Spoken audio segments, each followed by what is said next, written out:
Hi everyone.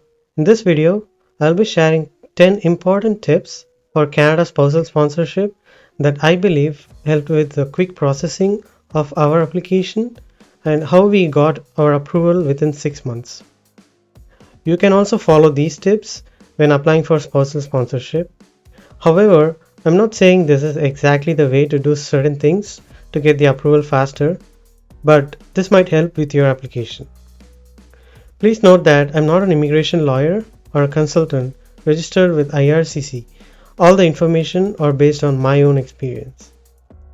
Let's get started. Do not provide too many documents if you are submitting a paper application. Provide only what is asked for and what is necessary. Submitting too many documents means that the officer has to review all of them and eventually impacts the processing time.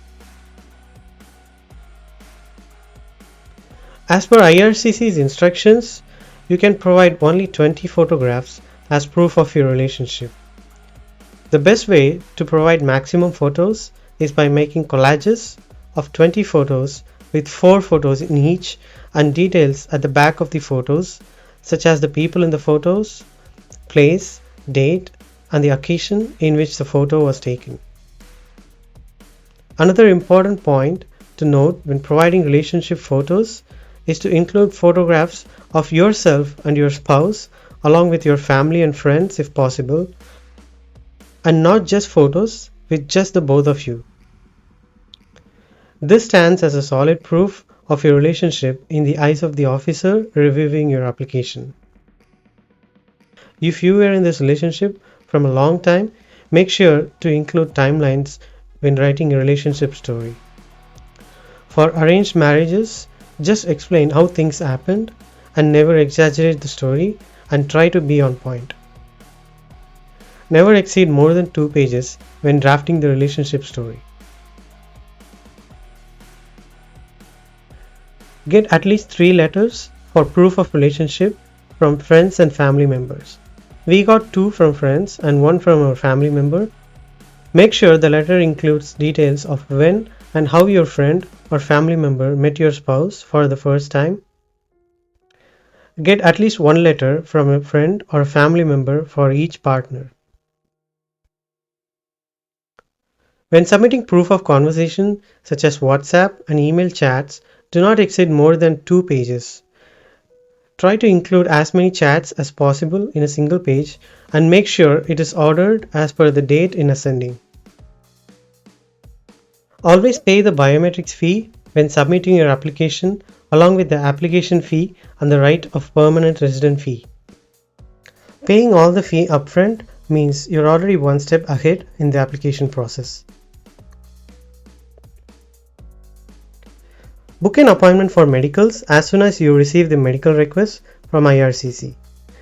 If you have any existing health condition, make sure to carry all the related documents with you during the appointment. If a baby is born during the course of your application, do an upfront medical for the baby along with the spouse and send the e-medical form to IRCC via web form. If you are the sponsor and you are self-employed like me, include the copies of your notice of assessment from previous years and the bank statement highlighting the self-employment income that you received each month. Since there is no minimum income requirements for spousal sponsorship, you just have to show you have sufficient income or funds to support your spouse once they land in Canada.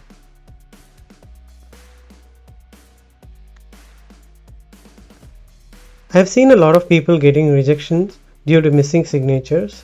IRCC has provided a checklist for spousal sponsorship applicants and you can verify where signatures are required and by whom. There are some documents where both sponsor and applicant signatures are required. Make sure to mark the checklist as you sign the forms.